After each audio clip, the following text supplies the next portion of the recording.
Armedia YouTube-յան ալիքում ԱՄՆ գլխավոր լուրերն են, ես Հարություն Մինասյանն եմ, բարև ձեզ։ Կանխավ շնորհակալություն բոլորին մեզ աջակցելու համար։ Իհարկե լուրերը պատերազմական պետք է լինեն, բայց առաջին հերթին պետք է նաև անվտանգությունից այսօր խոսենք Միչիգանում Դեթրոյթի Արվարձանում գտնվող խոշոր սինագոգի վրա հարձակում է տեղի ունեցել։ Ըստ իրավապահների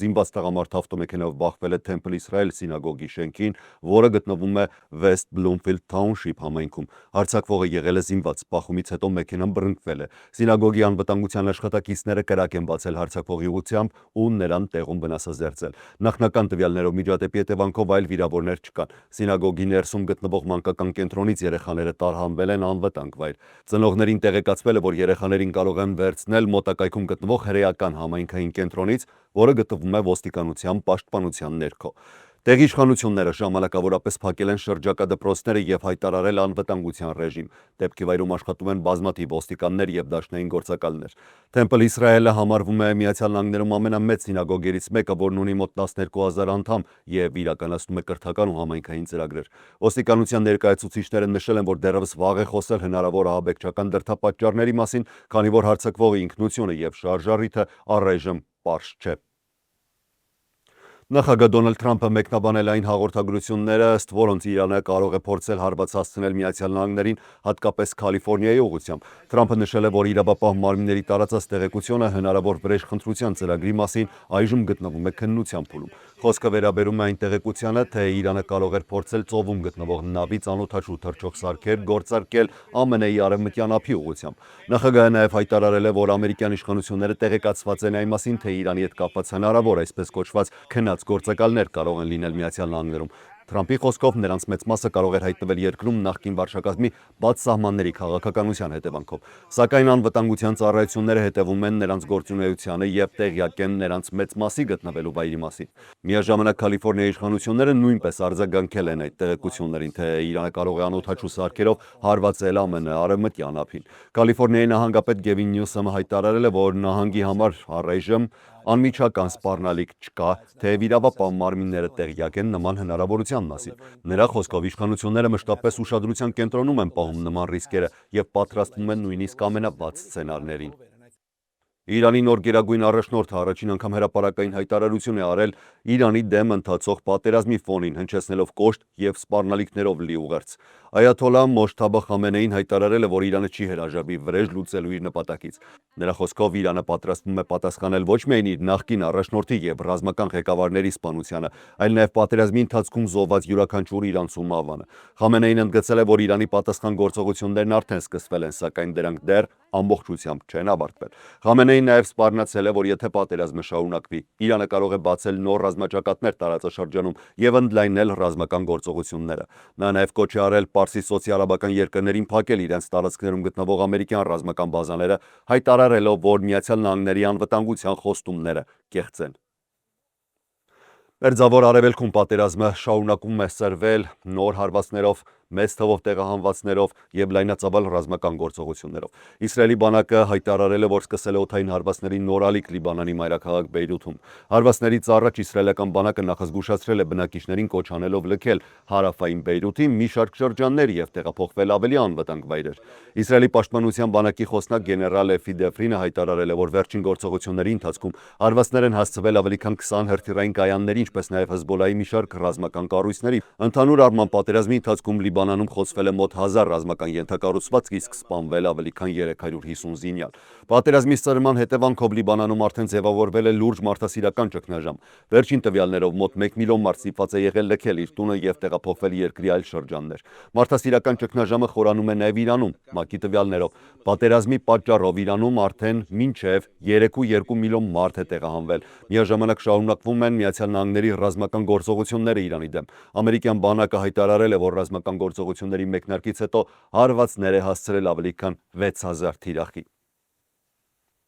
Իրանը հարձակվել է նավթային 2 տանկերի վրա Իրաքի ջրերում։ Նավահանգստի պաշտոնյաների խոսքով պայթուցիկներով բեռնված նավակները Հարձակվել են, ինչի հետևանքով դրանք բռնկվել են, իսկ անձնակազմի անդամներից մեկը զոհվել է։ Թեհրանը փորձում է երկարատև տնտեսական ճնշում ստեղծել։ Նրանց խոսքով այս հարձակումները հակադարձում են ԱՄՆ նախագահ Դոնալդ Թրամփի հայտարարություններին, ըստ որոնց պատերազմում հաղթանակը գրեթե արդեն ապահովված է։ Թրամփը հիշեցնեմ, որ հայտարարել էր. «Դուք երբեք չեք սիրում շատ շուտ ասել, որ հաղթել եք, բայց մենք հաղթեցինք, առաջին ժամում ամեն ինչ ավարտված էր»։ Հակամարտությունը խիստ ազդեցություն է ունեցել համաշխարհային էներգետիկ շուկաների եւ նավագնացության վրա։ International Energy Agency-ն առաջարկել է գլոբալ ռազմավարական պաուզներից շուկա բաց թողնել 400 միլիոն բարել նավթ, մեղմելու վերջին տասնամյակների ամենախոշոր նավթային շոկերից մեկը։ ԱՄՆ էներգետիկայի նախարար Քրիս Ռայթը հայտարարել է, որ Թրամփը թույլատրել է ԱՄՆ ռազմավարական նավթային պաշարներից բաց թողնել 172 միլիոն բարել նավթ, եւ այդ գործընթացը կսկսվի հաջորդ շաբաթ։ Իրանի ռազմական ներկայացուցիչները հայտարարում են, որ Հորմուզի նեղուցը գտնվում է իրենց վերահսկողության տակ։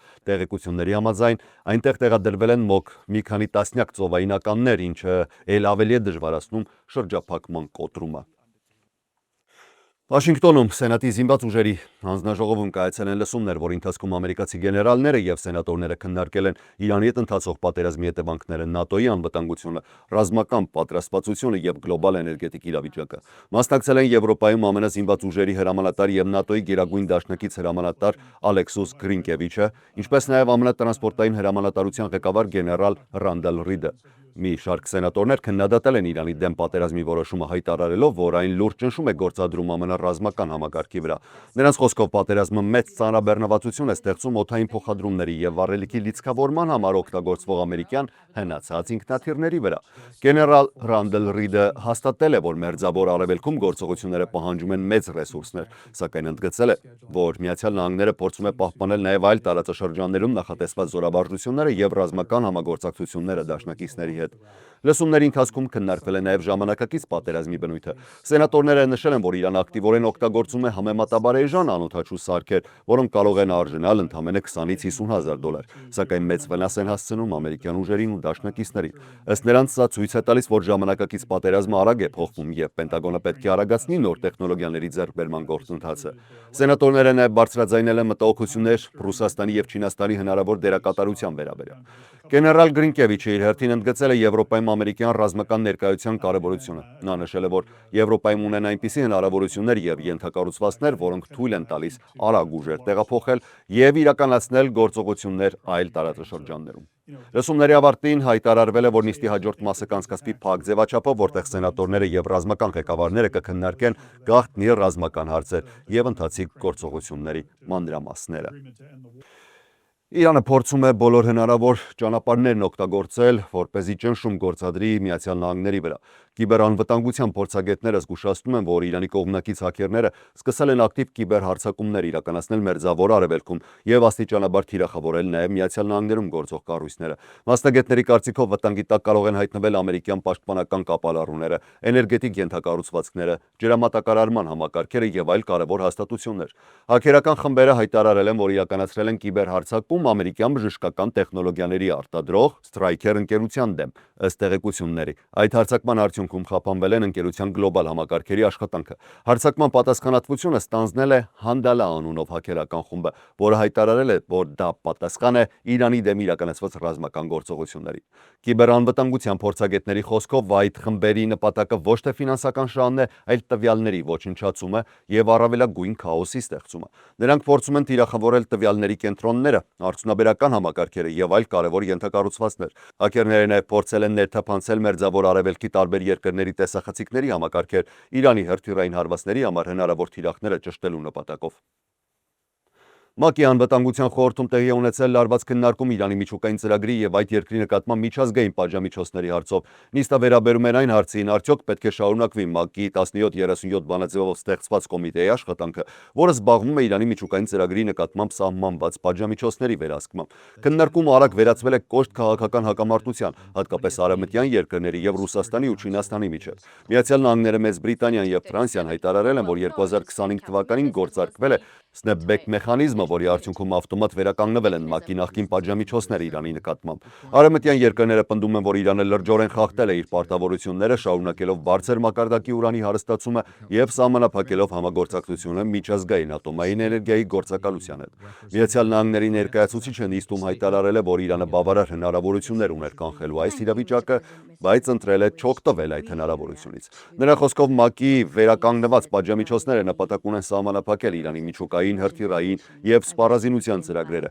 ինչպես նաեւ կանխել այն սպառնալիքները, որոնք կարող են առաջանալ այդ ծրագրերից։ Միաժամանակ Ռուսաստանը եւ Չինաստանը կտրուկ հակադարձել են այս դիրքորոշմանը։ Նրանք հայտարարել են, որ Իրանի միջուկային համաձայնագրի շրջանակում ընդունված ՄԱԿ-ի 2231 բանաձևը ավարտվել է 2025 թվականի հոկտեմբերին, եւ դրանից հետո որևէ իրավական հիմք չկա նախկին պատժամիջոցները վերականգնելու համար։ Ռուսաստանի ներկայացուցիչը նշել է, որ արևմտյան երկրները փորձում են քաղաքական նպատակներով օգտագործել անվտանգության խորհուրդը եւ ստեղծել արհեստական ճնշում Իրանի նկատմամբ։ Նա նաեւ մեղադրել է Միացյալ Նահանգներին եւ Իսրայելին Իրանի դեմ ռազմական գործողություններ իրականացնելու մեջ, հայտարարելով, որ այդ քայլերը խախտում են միջազգային իրավունքը եւ ավելի են սրում իրավիճակը տարածաշրջանում։ Չնայած կտրուկ տարաձայնություններին անվտանգության խորհրդում անցկացվել է քվեարկություն նիստի օրակարգի վերաբերյալ, արդյունքում 11 երկիր կողմ է քվեարկել նիստի շարունակության համար։ Միացյալ Նահանգների իշխանությունները շարունակում են Ամերիկայի քաղաքացիների տարհանումը տարածաշրջանից։ Պետդեպարտամենտի տվյալներով հակամարտության սրման պահից արդեն շուրջ 47,000 ամերիկացի լքել է տարածաշրջանը։ Նրանց մեծ մասը հեռացել է առևտրային ավիաչվերթներով, ինքնուրույն կազմակերպելով իրենց վերադարձը։ Միևնույն ժամանակ Միացյալ Նահանգների կառավարությունը կազմակերպել է նաև հատուկ տարհանման ծրագրեր։ Պաշտոնական տվյալներով իրականացվել է մոտ 50 չարտերային տարհանման թռիչք, որոնք նախատեսված են եղել այն քաղաքացիների համար, ովքեր չեն կարողացել ինքնուրույն հեռանալ վտանգավոր գոտուց։ Միացյալ Նահանգների իշխանությունները շարունակում են հետևել իրավիճակին եւ անհրաժեշտության դեպքում պատրաստ են ավելացնել տարհանման թռիչքների թիվը, ապահովելու տարածաշրջանում գտնվող ամերիկացիների անվտանգ վերադարձը։